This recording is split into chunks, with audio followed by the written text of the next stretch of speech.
I'd like to start off saying good afternoon to all. What am I? Miriga Barak. Hello, friends. It's good to see you.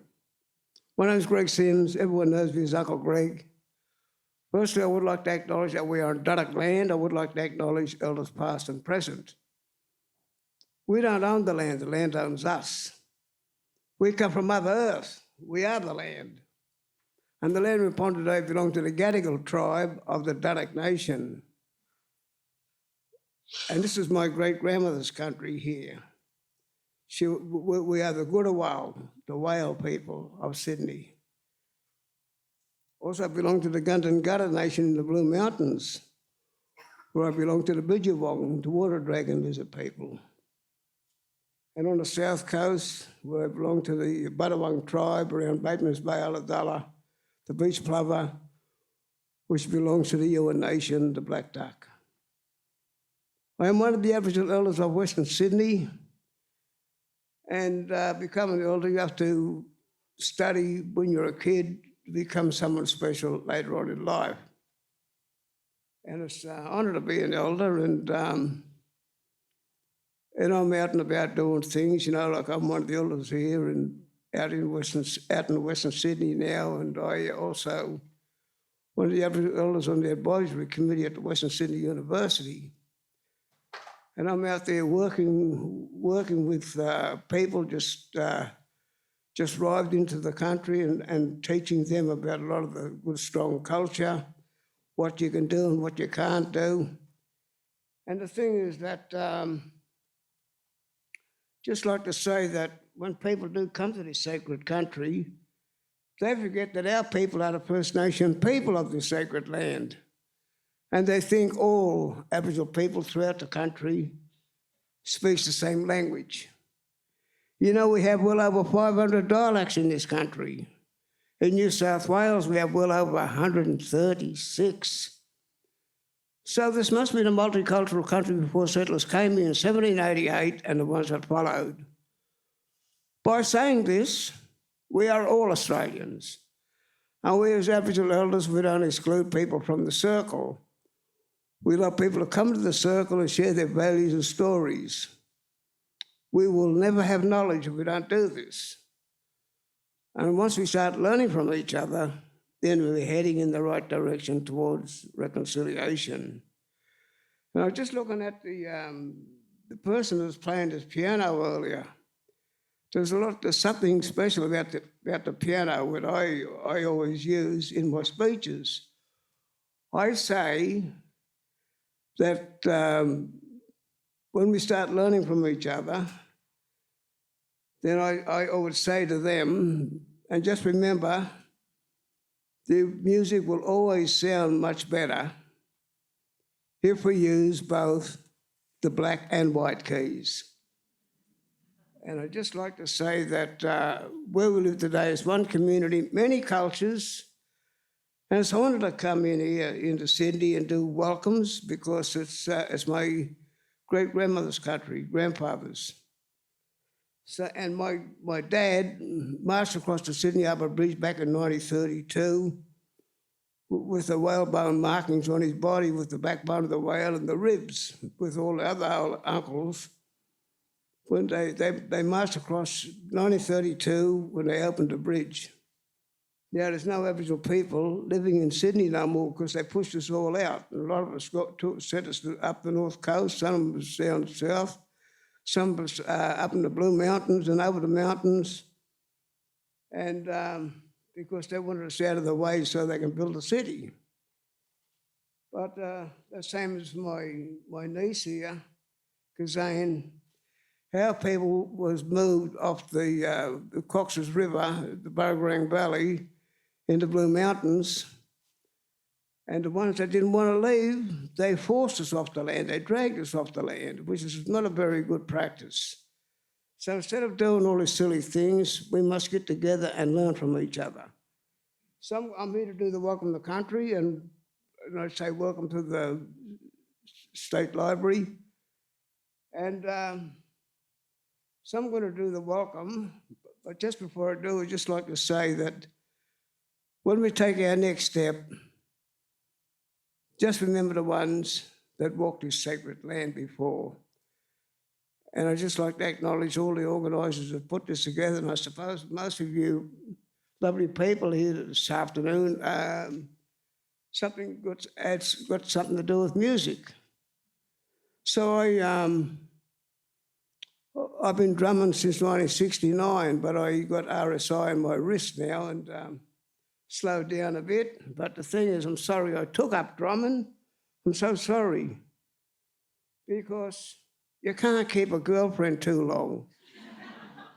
Because when you get a nice girl, they always tell you to beat it.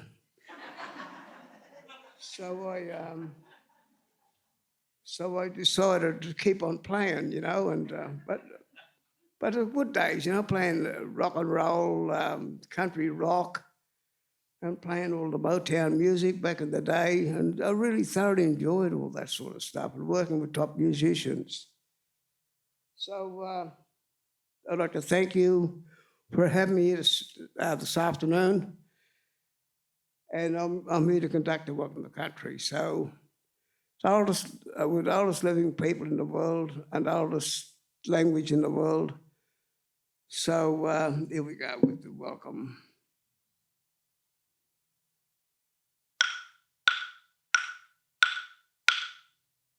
Tiari Mara, Daraka Pemal, Kowi Maria Pemal Gatariki Babana, Panamina Waranang, no Daisy Guy, Don Gamma Diatalang, the Gatariki Tiari, the Gatariki the Gami Guy, Guru Win and Gunagal Dagonagal. Dala Lawing Buka Bala Nagami, this Lawing Tremi Gunagal. Jam is Tiari, the Gatariki or the Jomana. Miliga got a barak nini da daraga pemo. Disregard. This is Darak lands, the land of our ancestors. Their spirits will walk among us. Spirits that have been here since the dream time. Our language and our culture have been passed down from generation to generation to continue an unbroken culture that has extended for thousands of years. In the language of our people, we welcome you to Darak lands. Thank you, and have a great afternoon. And enjoy the long weekend too. Thank you.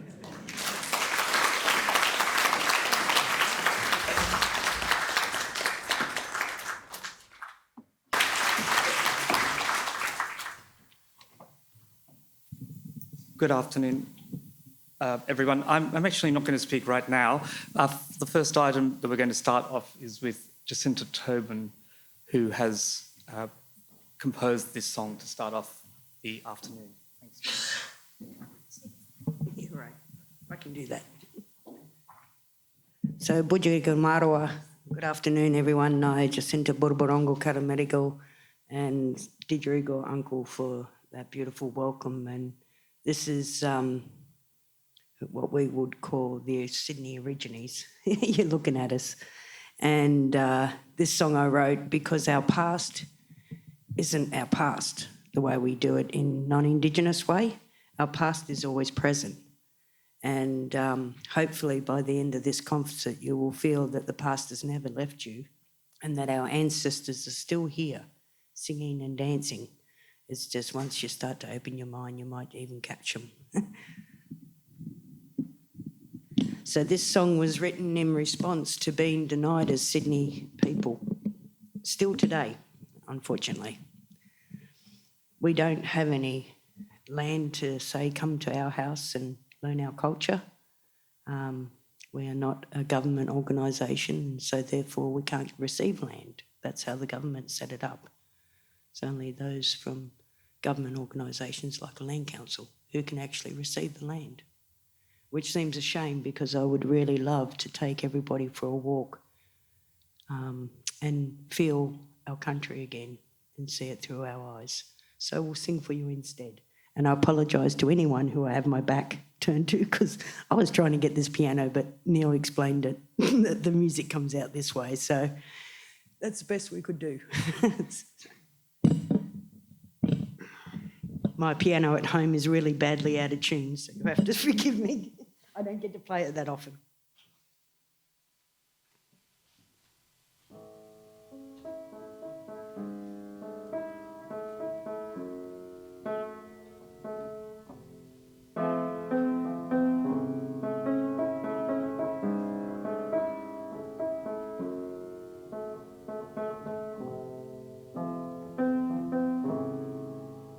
No, you can't deny me, 'cause I'm a product of your Australian history. From Blue Mountains to Sydney, this is my family. No, you can't deny me, a Sydney originally. No, you can't deny me. Too many times we've stood behind the disguise. Too many times we've watched our history whitewashed in lies. Australia, you live in an old and ancient country, something some world should be proud of, and yet we still seem to have some trouble here. Well, I'm sorry, Australia, we've got to grow up. That's the way it's got to be, because guess what? This is my country. Too many times we've heard of a policy and a reform. How come too many times black has to constantly white learn? No, you can't deny me, 'cause I'm a product of your Australian history. From Blue Mountains to Sydney, this is my family. No, you can't deny me, a Sydney originally. No, you can't deny me, 'cause Australia, we got a black history.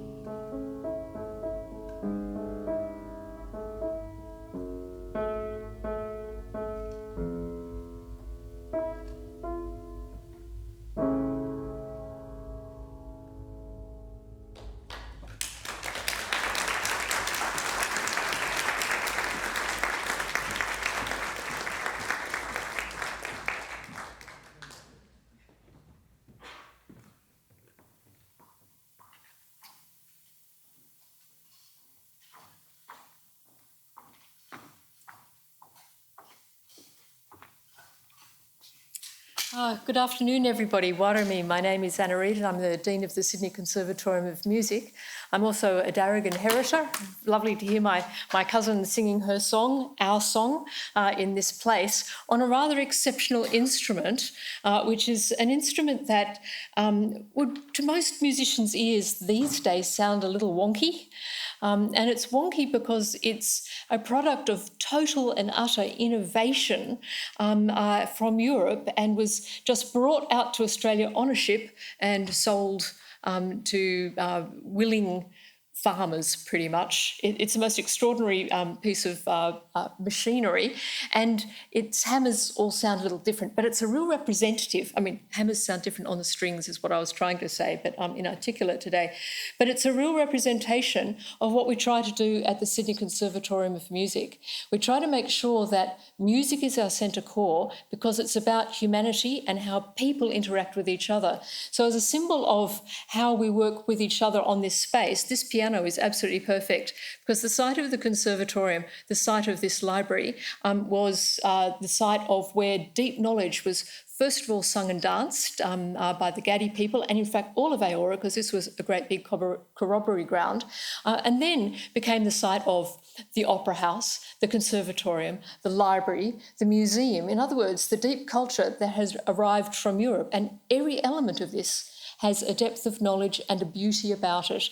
So the concert today, I think, is fantastic because it's about moving backwards and forwards between our knowledges, deep knowledges of culture, of people, of sound. And that's what we do best at the Conservatorium, deal with sound and enable people to understand who we are. So I hope you really enjoy this fantastic research-based and incredibly musical concert. To my friend Neal.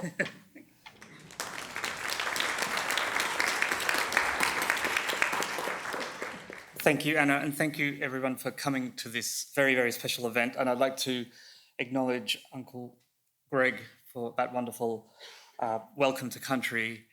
And I'd like to also acknowledge that we're on Ngarigu Country here, and I'd like to pay tribute to all Gadi elders, past, present, and to emerge, but also to all Aboriginal and Torres Strait Islanders around Australia. It's very special to be able to do this concert on this land. And this is a special concert today because it's the penultimate, actually, concert in a project that has been going since 2020. It's a project that is funded by the Australian Research Council, and it's called Hearing the Music of Early New South Wales, 1788 to 1860.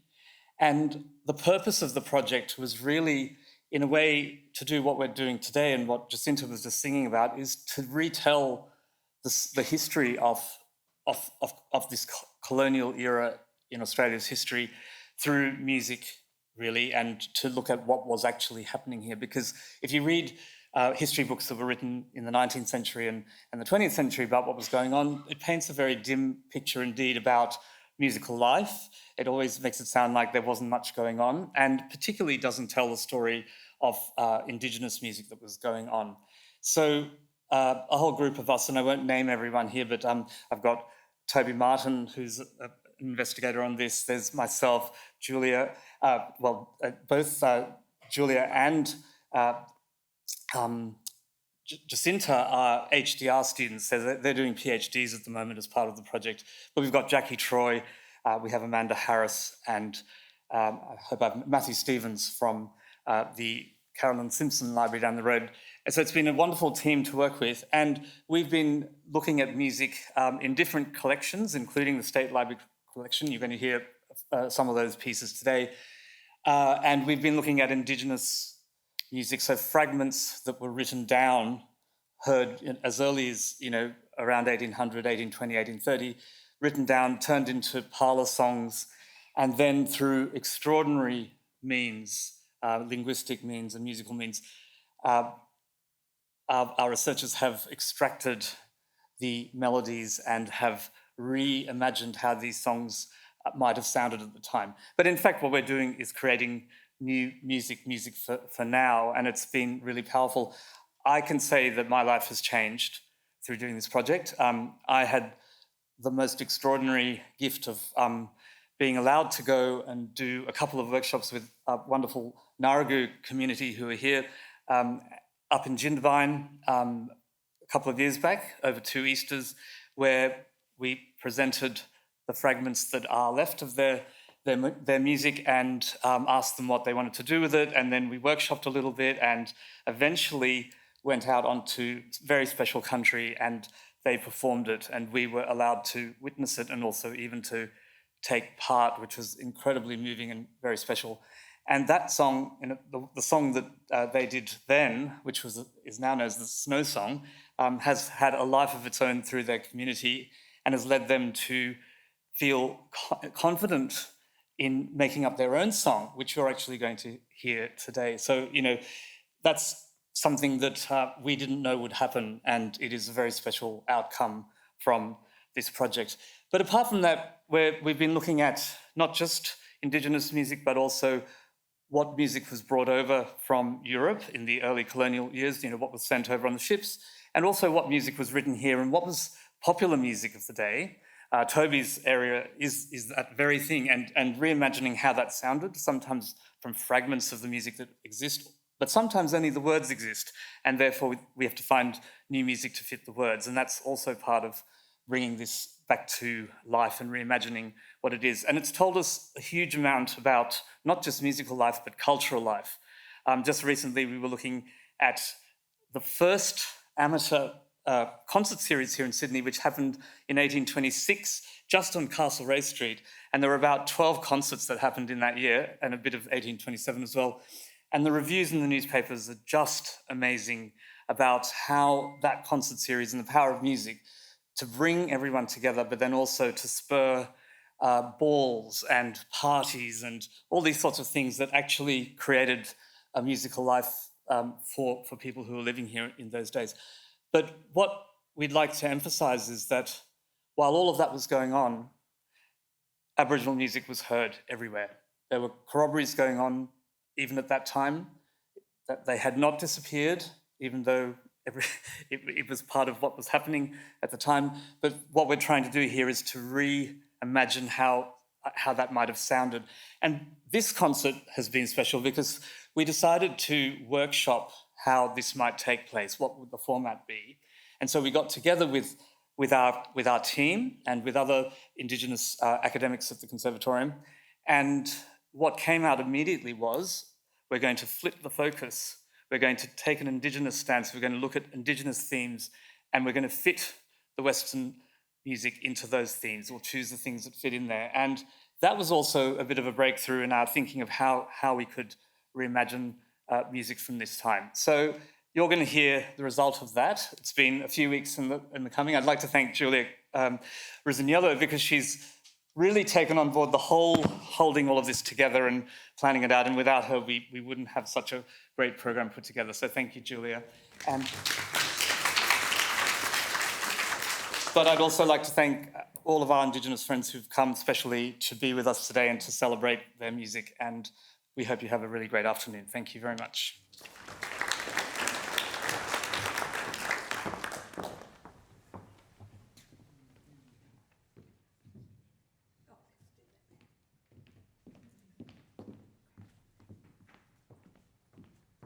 Joys of the piano on wheels.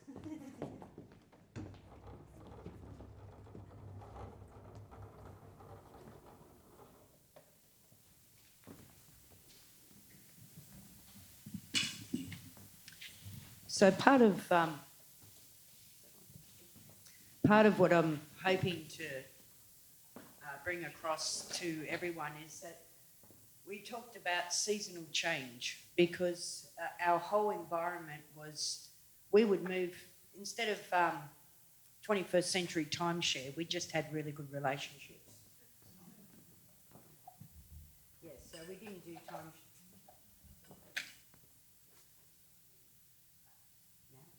Now? No.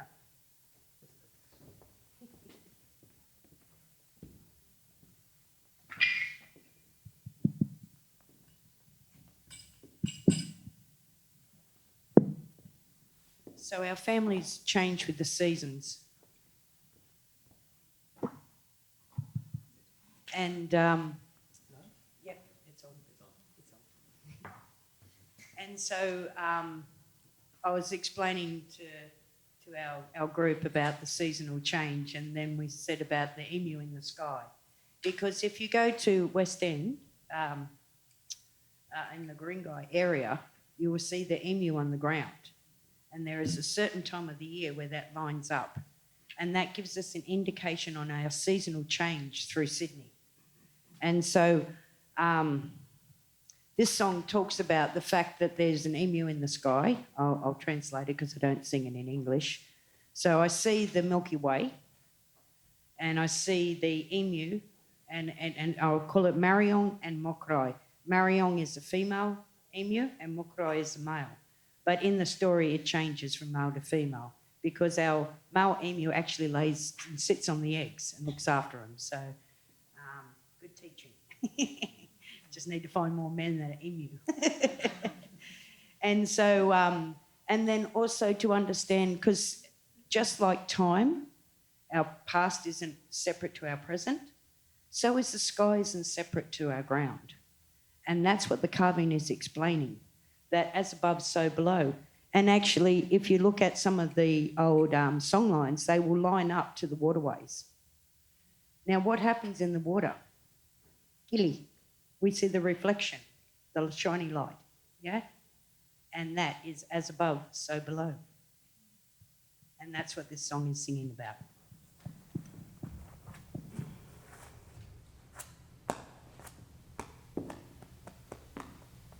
Warwunaya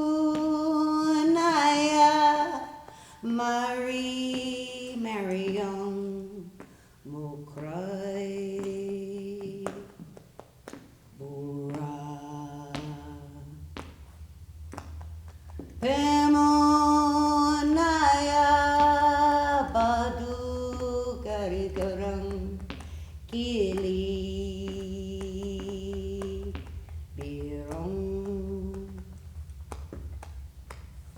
Yinanya Pua Gun Yelung Yelung Nalawan.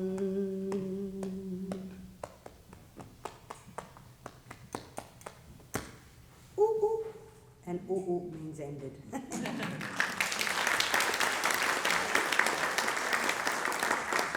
So you heard Uncle before, Bemel is our word for earth, Badu is our fresh water, Garigarang is the ocean, Gili is the shiny, and Birong is the stars. And so as above, so below. And what we've got to realise is that everything is connected and science is catching up to the ancient knowledge because it was a long time to sit on your bum and do nothing and wait for a kangaroo to go past. We weren't doing that. We were actually expanding our minds. The only reason you travel by a plane is because of our boomerang. We were the first inventors of aerodynamics, and the respect needs to come back to our country. And we're all in this together. It's not an us and them. Didgerigo.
is unbroken on the plains of Emu.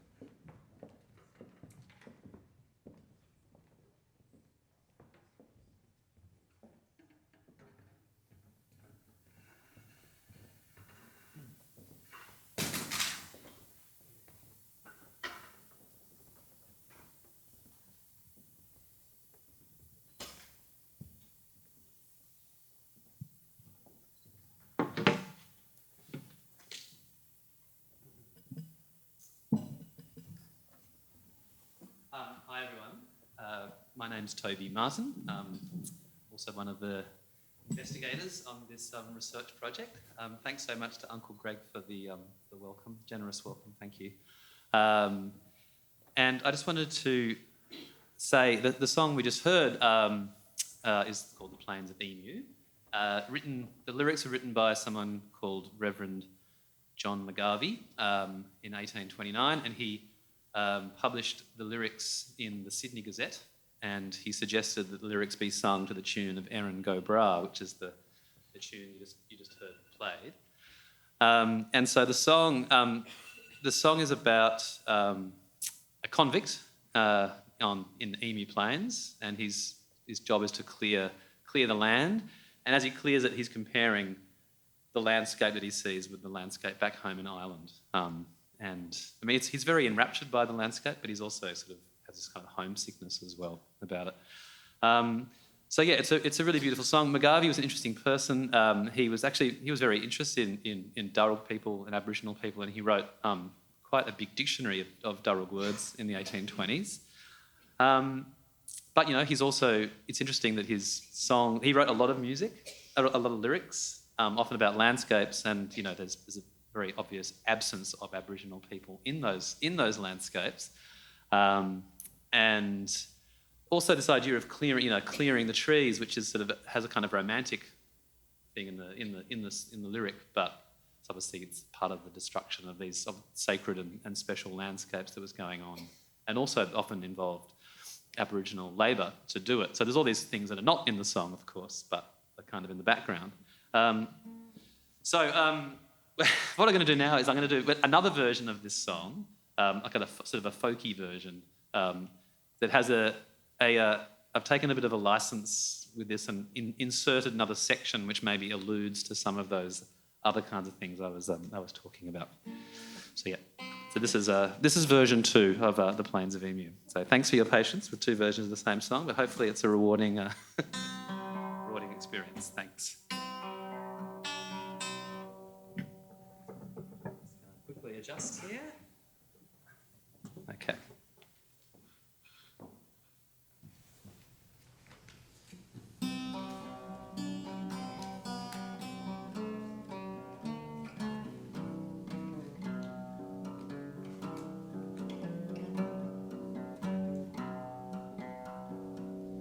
Oh, farewell, my country, my kindred, my lover. Each morning and evening is sacred to you, while I toil the long day without shelter or cover, and fell the tall gums, the black-butted and blue.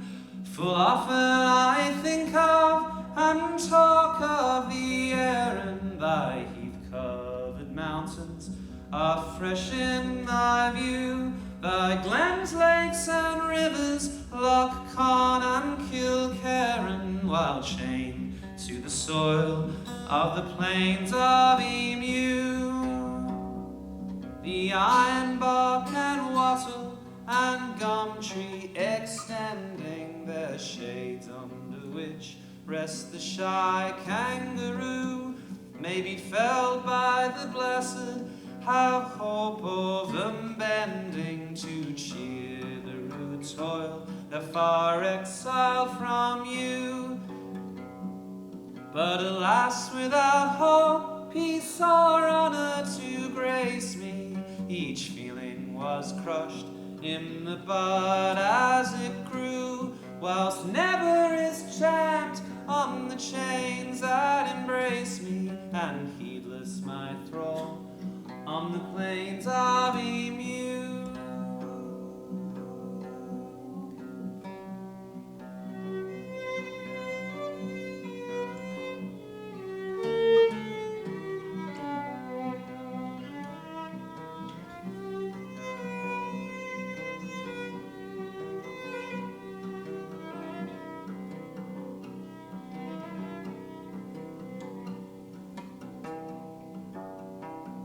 Hard, hard was my fate, far from thee to be driven, unstained, unconvicted, as sure was my due. I loved to dispense of the freedom of heaven, for force gained the day, and I suffer for you. For this hand never broke, what by promise was slighted, deep treason this tongue to my country and you. No base earned coin in my coffery lighted, yet unchained I remain on the plains of Emu.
But your name shall still live, though like writing on water when confined to the notes of the tame cockatoo.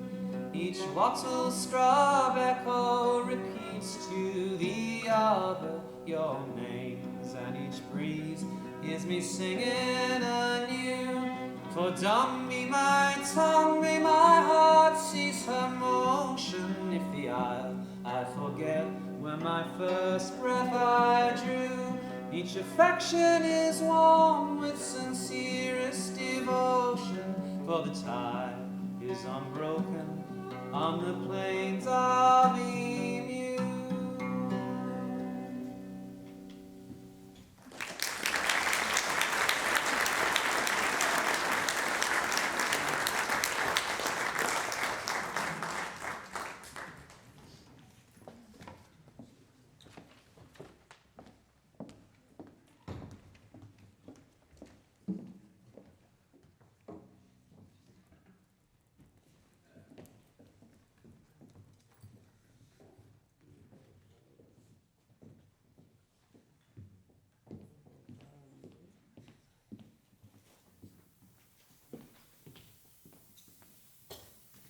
I just need to say I actually grew up in Emu Plains, and it's really nice to hear these songs. And actually, my mum lives on Forbes Street, and Forbes was the first one to get a land grant.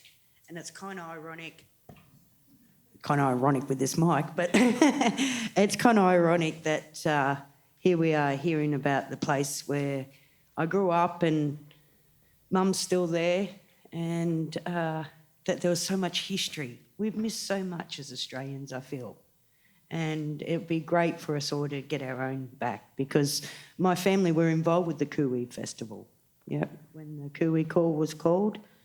My family fought the war that no one talks about. There was actually war proclaimed against my family when the British came. And then we fought in First World War and Second World War. So we are really proud of this country, and we want to work with everybody and bring us all together for a ride. So this one I want to sing is, because so much was lost, there's very few remains, and as you heard, there was only little bits and pieces of language and song that was recorded of our stuff. But this one is actually the only traditional song I was able to find in country. And it was shared to me by Auntie Joan Cooper and Auntie Betty Locke. And Auntie Joan Cooper's great-grandmother was that first legal marriage of black and white in Australia. I'd like to think of it. And actually it was on the 26th of January when they married. So just letting you know. She was married to a fella first called Dickie. Oh, the English gave him that name, so you have to forgive us. But his dad you may know of. His dad was Bennelong. And so they were married, and he unfortunately died not too long after they were married. And so therefore she had a second choice, and she decided that something blonde-haired or strawberry blonde and fair skin was something different. He was a carpenter, good with his hands, so, you know. She said, I'll take that one. And actually, he was allotted to Maria. So Yarramundi's daughter, Maria, he was allotted to her, which meant she was free. He was a convict still. And she could read and write. She topped everybody out of a statewide examination. Out of 150 children of mixed heritage, she came first in English. But unfortunately, she wasn't rewarded with a teacher's position or anything like that. She became a domesticated servant. So we're coming back to show you that we're still intelligent and we all want to walk together. So this one, I'll sing it, and then I'll sing you a second version, and then I'll tell you a story. Oh, actually, the old aunts never used the clapping sticks.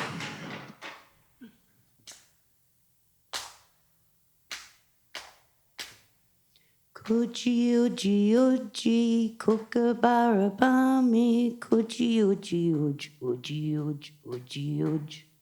Kuchi uji uji kookaburra bami, kuchi uji uji uji uji uji uji. Kuchi uji uji uji uji uji uji. Translated, so the kuchi uji uji is, kuchi is also the word for smelly, because it's a big meat eater. But also kuchi uji uji is the kookaburra laughing, and the kuka is the sound it makes, the burra, and we know burra as in Parramatta. It's the colour of stone. And so the kookaburra is the colour of stone and makes a kuka sound. And he's sitting in a gum tree laughing. Sound familiar? Kind of sounds like something that Men at Work got in trouble for, and I'm kind of thinking, should we go and hit those other guys up and say, well, I'm pretty sure the first song was our song. But this song you may remember this way, and this is also in, the Kujuji is in inland direct, so there's two dialects, there's freshwater and saltwater, and this version of Kookaburra sits in the old gum trees in your saltwater version. Kokenini alueyu mondarani, karika karika karate, karika karika karate.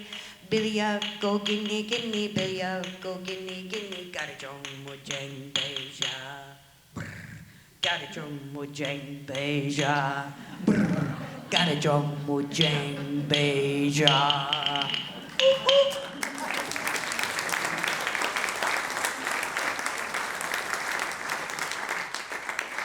So, just to see how, as Australians, our songs that we recognise as Australian songs have a root system that's deeply embedded in this country, and we're all in this together again. Because I just feel too many times it's separate, but we do need everyone. Last year, I went into trauma after the vote. and I wasn't expecting that. And I don't think people realise, especially when your family has fought in all those wars, to be sit here, and I don't think it was clearly acknowledged. We're the only country in the world that doesn't acknowledge its first people. We can do better. And I'm really grateful that you're here to listen to our music. So didjurigo.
Chaju, everyone.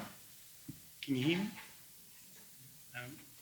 My name's Uncle Joe Sproats. I'm a Ngarigo man from the Monaroo Plains up in the Snowy Mountains. I'd like to acknowledge the traditional owners of this country, the elders past, present and emerging, and thank Uncle for his welcome. We appreciate their wisdom and their protection, and we'd also like to say we stand in solidarity for the losses and the trauma that we have to manage. This is all of us on our own particular country. This is what we're going to be doing is a song about reclaiming Ngarigu Country. And I'd just like to make a comment on the fact that this is at the State Library, and the State Library is an institution, a very important institution, which is a repository for information which is important for all aspects of life.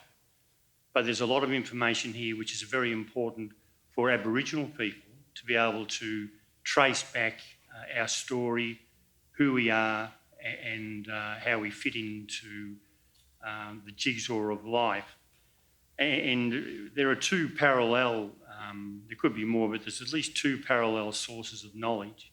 One that comes through our family and our own traditions, and the other ones which come through Western stories, really. And they're not always the same.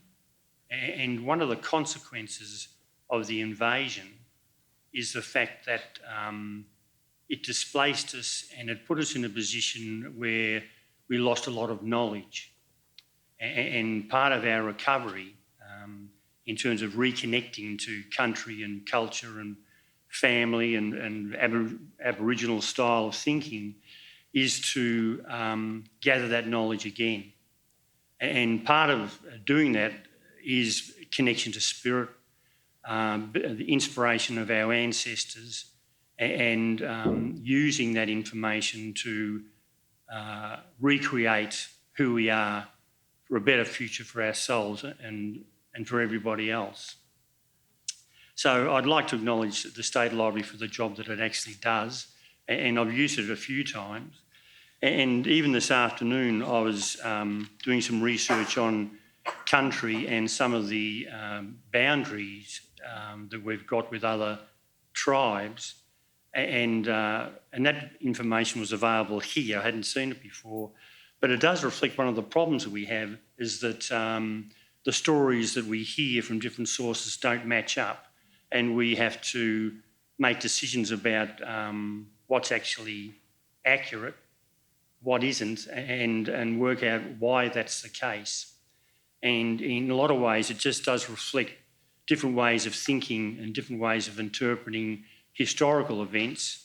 And our job is to be as accurate as we can to define who we are. And just moving on from that, we are Ngarigo people. And Ngarigo people are the people of the snow. We're mountain people. In our language, that's Bemaringal. We're proud, determined, respectful, caring, sharing and compassionate.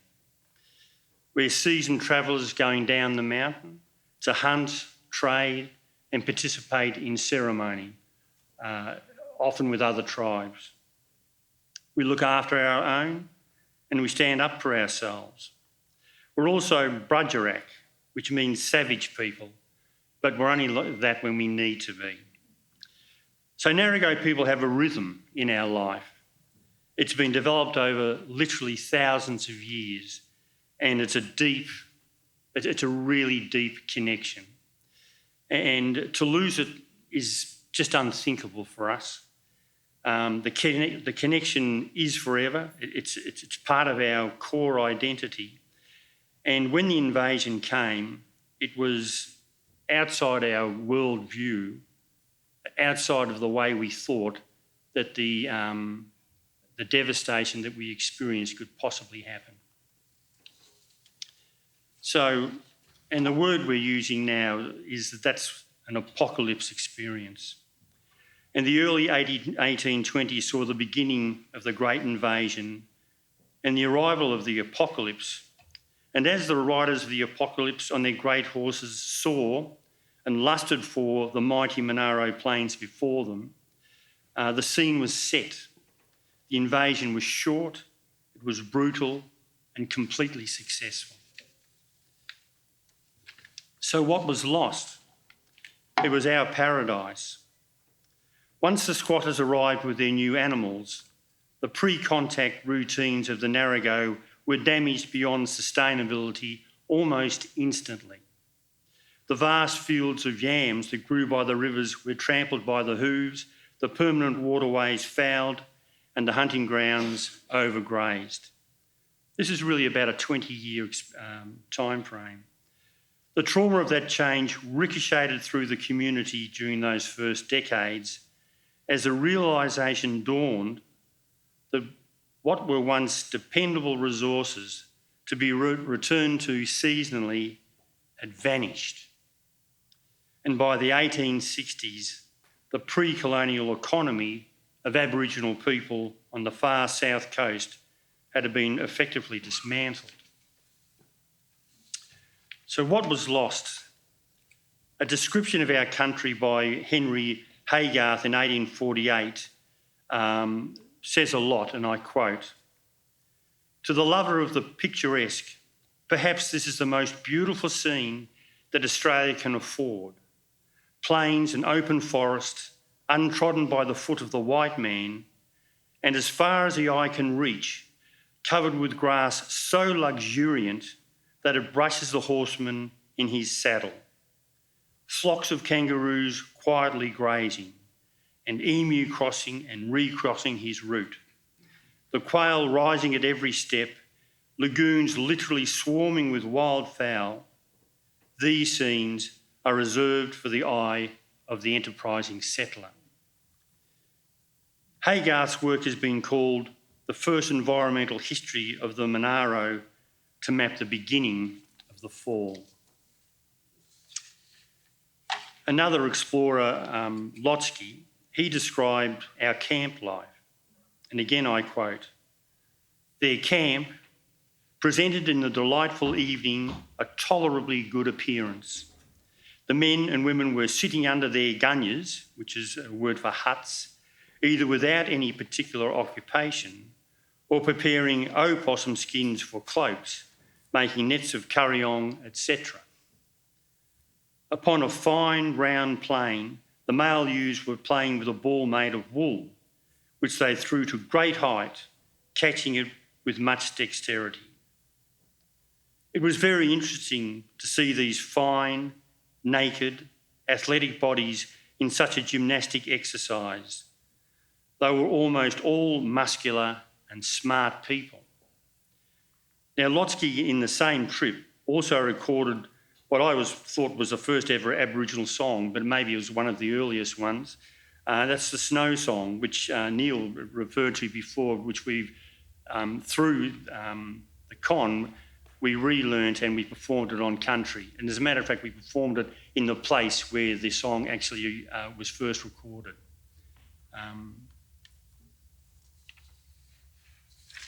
What was also lost was innocence through sexual abuse.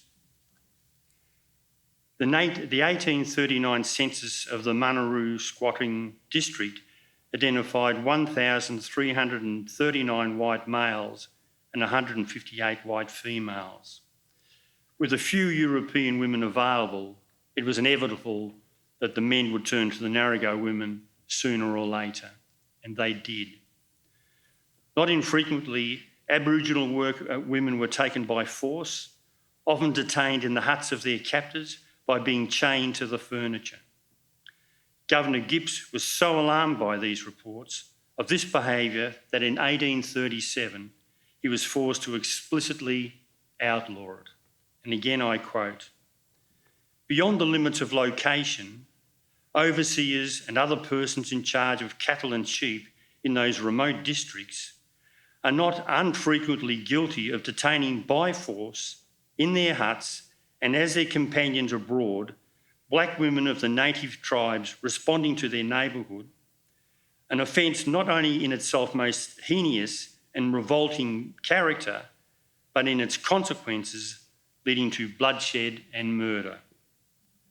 Another consequence has been the new Ngarigo look. The people you see here, we're the outcome.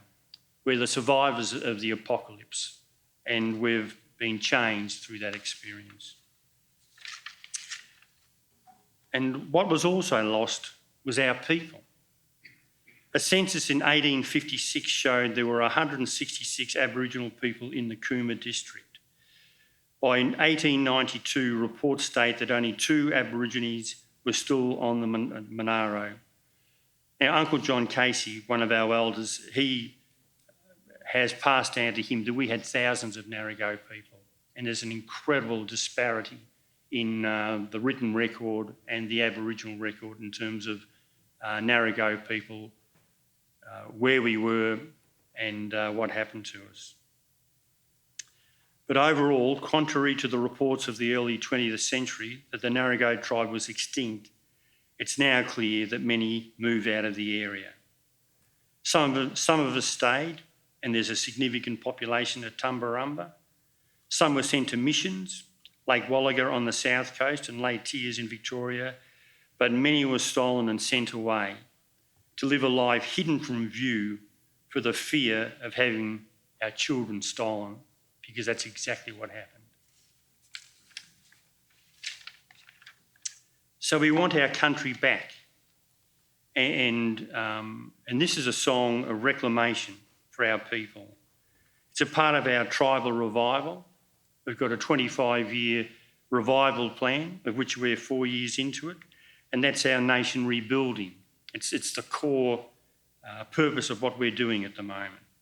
And part of that is the definition of our country and reclaiming what our boundaries are and working with other people to secure them. So the quotes presented can be found in the State Library collection, and it's very handy for a whole range of reasons. But I'd also like to say that 3/4 of Aboriginal people in Australia don't actually live on country. And this is a huge issue for Aboriginal people, and it's something that has to change. So having said that, we are now going to sing the Ngarigo song. Are we all ready and tuned? Oh, sorry. Before we do that, there's a very important part that needs to be done. So. Thank you, Uncle, for that acknowledgement, and thank you, Uncle Greg, for your welcome to country. My name is Gail Newson. I'm a very proud Ngarigo woman. I am fortunate enough to live on country up at a little property near Shannon's Flat, New South Wales, near Adaminaby, if anyone's been there. I'm also an artist, my kangaroo skin here, and also this one here, which this is my grandmother, my dad's mum. This is my niece, Bridie, and Bridie is going to read this story about Granny.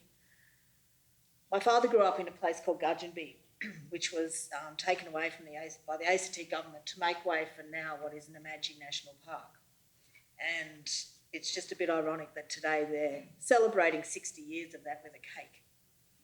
You know, my father's family there was 11 kids, and, you know, there was no cake back then when they were just moved off to make way for this national park. So, black, loud and proud, and you can stick that cake where the sun don't shine.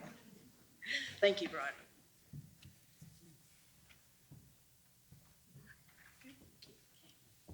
Hello, everyone. My name is Bridie News. Sorry.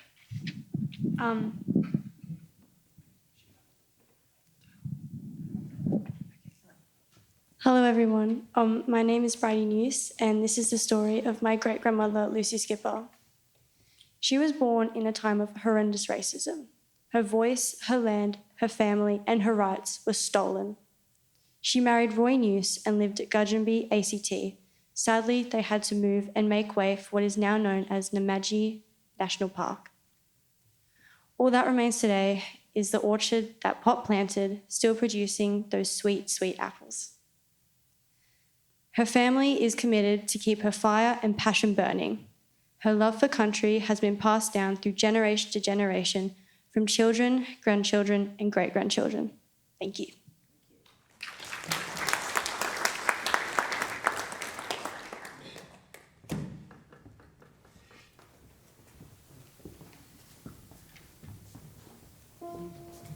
It's great to hear our young ones sharing stories. Okay, we ready to go now? Okay.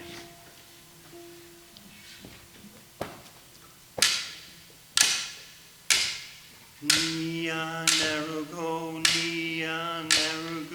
Bemaringal. Nia Monaru Delicate Bombala Bemaringal. Nia Tumaruma Quimby Kuma Bemaringal. Nia Tindavine Diandera Bemaringal. Kuruma, Kuruma, Kuruma, Kuruma Namaji. Kuruma, Kuruma, Kuruma, Kuruma Namaji. Bemaringal. Bemaringal. Bemaringal. Nia Ngarigu, Nia Ngarigu, Bemaringal. Nia Monaru Delicate Kumbala Bemaringal. Nia Tumaruma Kumbian Kuma Bemaringal. Nia Tindavine Diandera Bemaringal. Kalama, Kalama, Kalama, Kalama Namaji. Kalama, Kalama, Kalama, Kalama Namaji. Bemaringal. Bemaringal. Bemaringal. Nia Ngarigu, Nia Ngarigu, Bemaringal. Nia Monaru Delicate Bombala Bemaringal. Nia Tumaruma Kumbian Kuma Bemaringal. Nia Tindavine Diandera Bemaringal. Kuruma, Kuruma, Kuruma, Kuruma Namaji. Kuruma, Kuruma, Kuruma, Kuruma Namaji. Bemaringal. Bemaringal. Bemaringal.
Yep.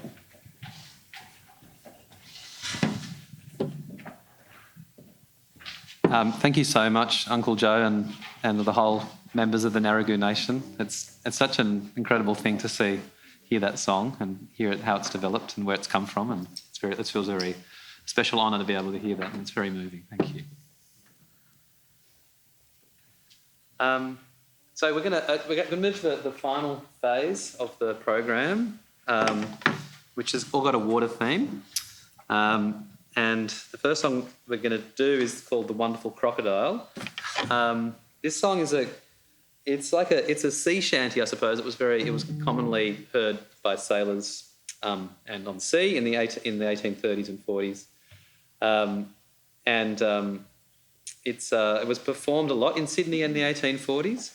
And actually, you'd think that having not a huge music scene, people would be very supportive of each other. But actually, if you read this, a lot of reviews are quite scathing at the time. There were a lot of newspapers, and this one review of a particular performance of Wonderful Crocodile in 1842 said, "With respect to the young man who murdered the wonderful crocodile, he certainly possesses impudence enough for an actor or anything else. But that is the only qualification that he possesses. We hope that we shall never be obliged to hear him again." So hope there's no reviewers here this afternoon. Yes, and so I think this is one of these songs where the lyrics change every time. This version, it mentions that he gets swallowed by the crocodile near La Perouse in this particular, in Lampa. Yeah. I don't think there's any crocodiles in Lampa. I mean, yeah. You may have been an Irishman and kissed a blonde stone. yeah, exactly. One of my, yeah. Okay, so we're going to have a go at this sort of sea shanty. Yep. We're going to sort of approximate a sailor's piano accordion with a cello, a violin, a micro-synth, and Jacinta Tobin. Yeah. All right.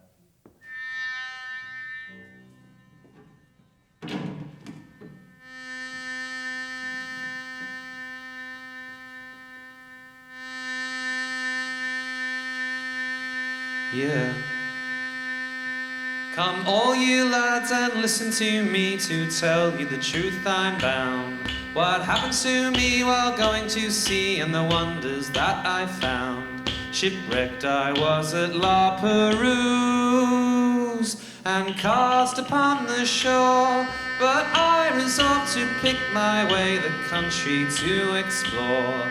Now far I had not scurried out when close alongside the ocean I saw something move which at first I thought was all the world in motion. But steering up along a side I found 'twas a crocodile, and from his nose to the tip of his tail he measured 500 miles. For I far the law, the riddle of the ray day, and far the riddle of the ray day. For I far the raw, the riddle of the ray, and far the riddle of the ray day. While up aloft this tree so high there blew a gale from the south, I lost my hold and away did fly into the crocodile's mouth. He quickly closed his jaws on me, and he thought that he grabbed a victim, but I popped down his throat, you see, and that's the way I tricked him. I travelled on for a mile or two until I reached his moor, when I found rum kegs and not a few, and 1,000 bullocks in store. Of life I banished all my cares, for in grub I wasn't stinted. I lived in the crocodile 10 years and very well consented. For I father all the riddle of the ray day, and father riddle of the ray day. For I father all the riddle of the ray, and father riddle of the ray day. This crocodile was getting old, alas, one day he died. He was 3 years in getting cold, he was so long and wide. His skin was 10 miles thick, I'm sure, or somewhere nearabouts. For I was 6 months or more in cutting my way out. For I found the law, the riddle of the ray day, and found the riddle of the ray day. For I found the law, the riddle of the ray, and found the riddle of the ray day. But now I'm safe on earth once more, resolved no more to roam. In a passing ship I got a berth, and now I'm safe at home. Unless my story you should doubt. If you ever travel near the Nile, just where he fell you'll find the tale of the wonderful crocodile.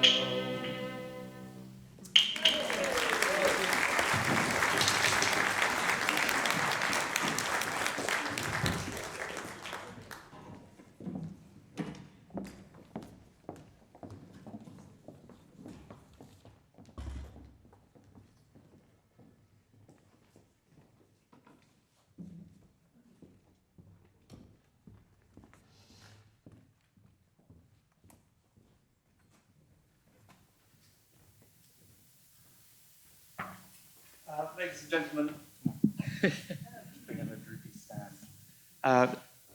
How wonderful to hear that. Thanks, Toby. We've got a bracket of, I suppose, music that was heard probably at home now. Music that came over, some of it came over from the UK, but it was all, and some of it written here, but the next piece is called Raindrops in Australia, and it's actually really more like a piece by Chopin. It's kind of very romantic in its style. I don't know that it represents the sort of rain that we have here in Australia, which is much heavier than this very, very sort of soft, effusive sound of this particular piece. But it was written by Miska Hauser and dedicated to a man called Frederick Ellard. Frederick Ellard was very important in this country because he had a publishing company here. So he brought music from overseas, but he also published a lot of music that was written by settlers in Australia. So that was very important. There's also a song by Marsh, Far Over the Sea, which is really about this kind of nostalgic feeling for being away from, country that people had come from. And I Think of Thee, which is the most gorgeous piece, and this was actually composed by Frederick Ellard.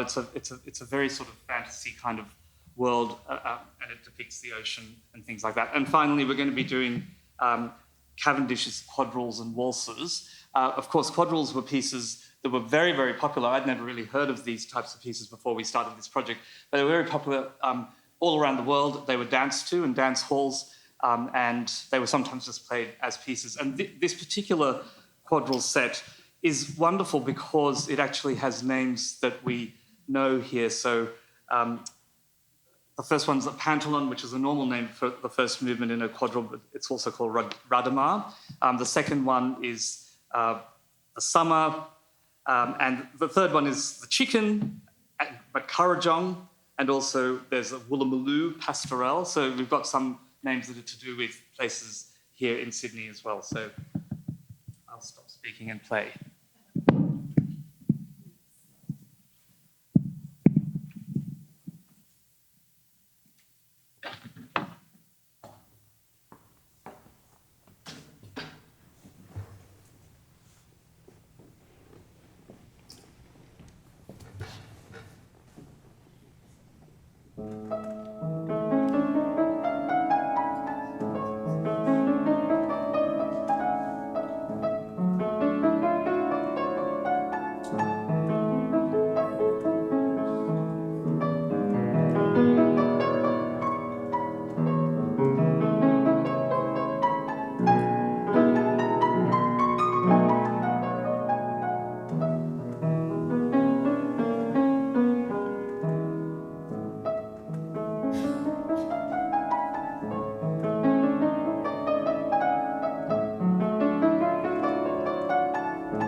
So I'd like to share a song. I did talk about the Sydney Festival. We are shorter people. Aren't we, Unc? Hey, we're shorter. This song I want to share with you is a song that I wrote for the Sydney Festival, and I actually got to perform it with 10 choirs. And if anyone is in the choir and was in the choir, please join along because I would love some company. I was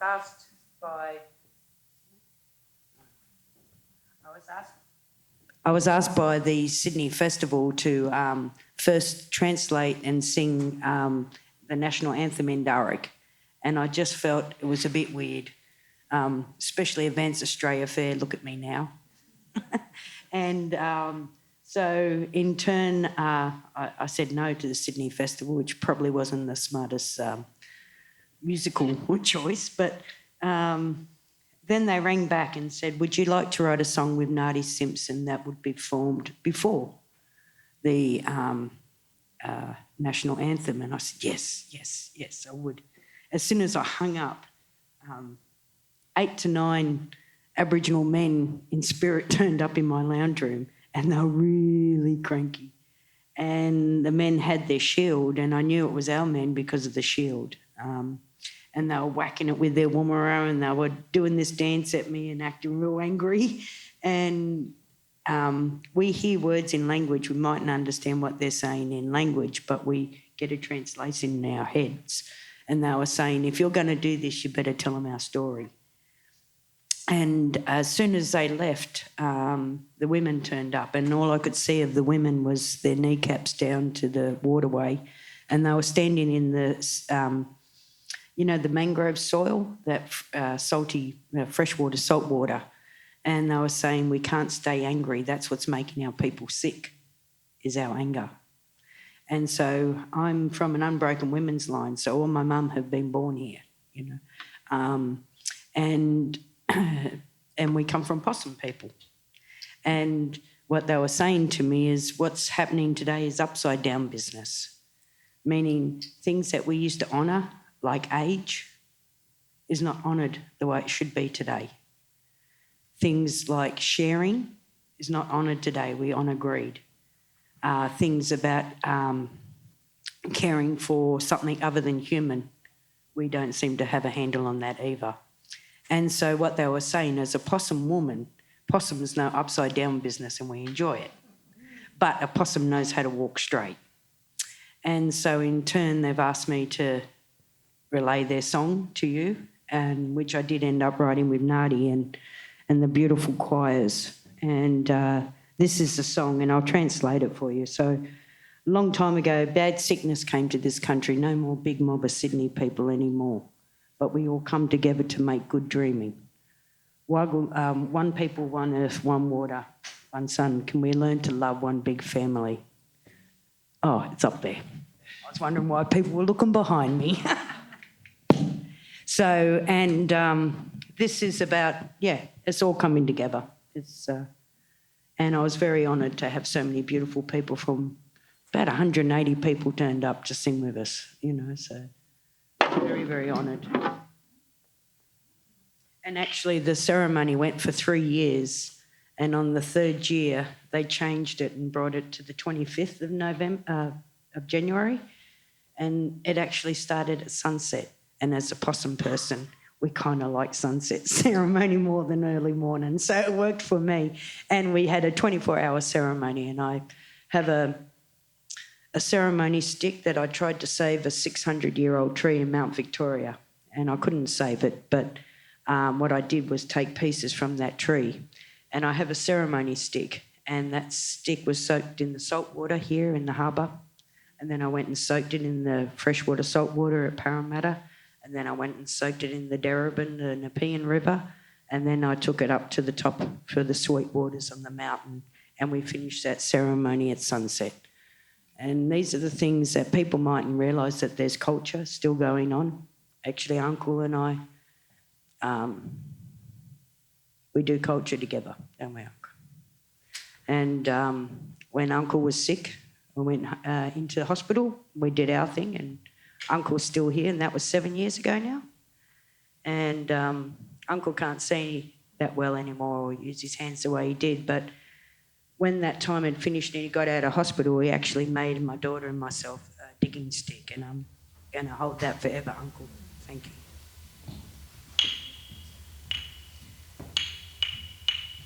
Gurga wiri galgalagui Bia Mari Laura Booney Yaguna Bariala Benga Bujri Gunya Long Yalong Gunya Long Yalong Gunya Long Yalong Wagu Laura Wagu Bemo Wagu Going Wagu Kari Garang No la wo Nobody la Wango Mari Mochen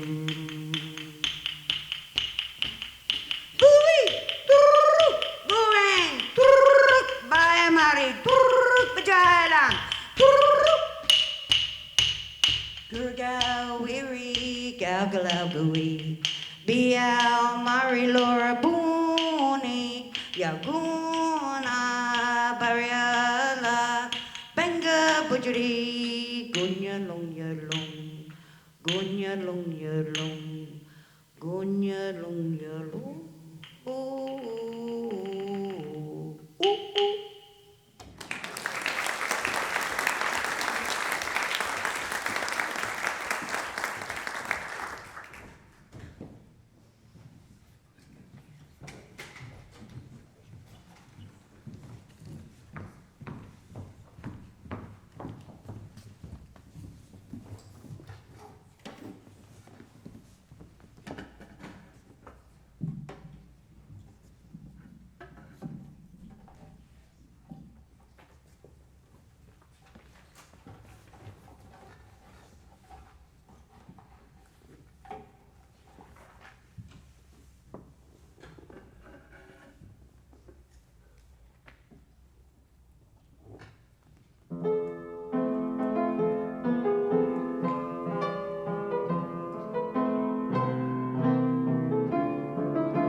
sets the sun, soft beams your trembling star. Loved one, wert thou here? Wert thou here? Wert thou here?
My friend informed me that apparently it said half an hour ago you finished. So I understand why everybody's leaving the building. I was saying, oh my God, we've lost a lot.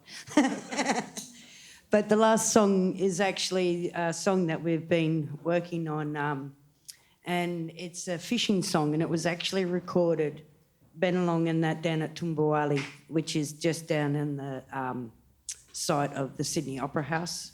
So this song was actually recorded in the harbour. And so it's short and sweet, but we wanted to end with something that we've been working on together, and I'm very grateful for the con and the library to be able to still keep some of our songs alive. So this is for the ancestors past.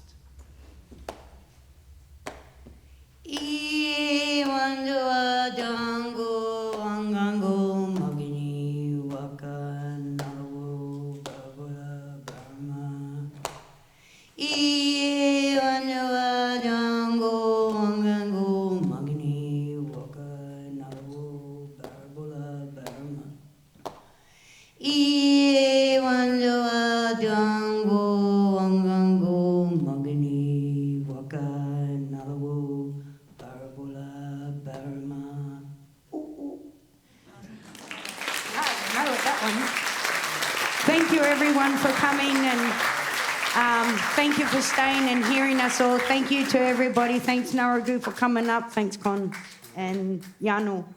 That's goodbye.